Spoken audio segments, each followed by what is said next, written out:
ہماری جو عید ہے نا، یہ آسمانی ہے، اللہ پاک کی طرف سے عطا کرتا ہے، ذاتی من گھڑت نہیں ہے۔ اللہ پاک نے ہمیں یہ خوشی دی، یہ شریعت محمدیہ کا حصہ ہے ہماری عیدیں۔ کسی قوم کے پاس کوئی عید آسمانی نہیں ہے، ہر قوم کی عیدیں خوشیاں من گھڑت ہیں کہ فلاں دن فلاں کام ہوا تھا، خوشی کا ذریعہ بنا دیا۔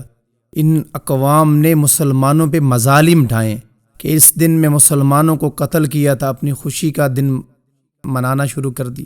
اس دن یہ قوم ہوا، یہود کی عید جھوٹی، عیسائیوں کی عید جھوٹی، ہندوؤں اور بت پرستوں کی عید جھوٹی، سکھوں کی عید جھوٹی۔ دنیا میں مسلمانوں کے سوا جتنی بھی اقوام، جتنے بھی مذاہب ہیں، کسی قوم کی عید ایسی نہیں ہے جو آسمانی ہو۔ ایک مسلمان ہے جن کو اللہ پاک نے عید عطا فرمائی، خوشی عطا فرمائی، خوشیاں عطا فرمائی، عیدین عطا فرمائی۔ تو رب نے عطا کی ہیں، ہم اس کی قدر کریں گے، رب کی نافرمانی نہیں کریں گے۔ ہم خوشی کے موقع پہ رب کے باغی بن جاتے ہیں، رب کو بھول جاتے ہیں۔ دیکھیں، عید خوشی ہے، اللہ نے ہم پر نمازیں فرض کی ہیں، اللہ نے خوشی کے موقع پہ ایک اور نماز بڑھا دی۔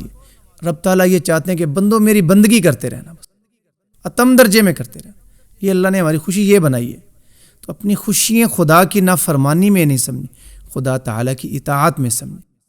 حدیث پاک میں آتا ہے، یہ ایک آسمانی عید کا آسمانی ہونا حدیث سے بھی ثابت ہے۔ حدیث میں آتا ہے جب عید کی صبح ہوتی ہے نا، فرشتے گلیوں میں چوکوں میں اتر کے اعلان کر رہے ہوتے ہیں، اے امت محمدیہ، چلو اس رب کی طرف جو بڑے بڑے قصور اور گناہوں کو معاف کرنے والے۔ رب تعالیٰ بڑے بڑے گناہوں کو معاف کرنے والے۔ اور جب لوگ جا رہے ہیں، اللہ پاک فرشتوں سے پوچھتے ہیں، بھئی جس مزدور نے کام پورا کر دیا اس کا بدلہ کیا ہے؟ فرشتے کہتے ہیں، یا اللہ اس کو مزدوری پوری دے دی جائے۔ فرشتوں تم گواہ بن جاؤ، میں اللہ نے ان کی بخشش کر دی، ان کے روزوں اور تراویح کے بدلے میں، اور انہیں اپنی رضا بھی عطا فرما دی۔ اور بندوں سے رب تعالیٰ مخاطب ہوتے ہیں، میری عزت کی قسم، میرے جلال کی قسم، میرے بلند مرتبے کی قسم، میرے علو شان کی قسم، آج کے اس اجتماع میں، عید کے اندر تم مجھ سے جو مانگو گے، خاص طور پر آخرت کے بارے میں میں تمہیں عطا کروں گا، دنیا کے بارے میں مصلحت دیکھوں گا، حکمت دیکھوں گا، بہتر ہے تو دے دوں گا، ورنہ نہیں۔ تم میری بندگی کرتے رہنا، میں تمہارے گناہوں پہ عیب پردے ڈالتا رہوں گا۔ اللہ پاک قسمیں کھا کھا کے، اور جب عید کی نماز ہو جاتی ہے، اللہ پاک کی طرف سے اعلان ہوتا ہے کہ تم نے مجھے راضی کر دیا، میں تم سے راضی ہو گیا، بخشے بخشائے گھروں کو لوٹ جاؤ۔ اور اس ثواب کو، اس اجر کو، اس انعام کو دیکھ کر فرشتے بھی خوش ہوتے ہیں۔ تو عید پہ یہ انعام مل رہے ہیں۔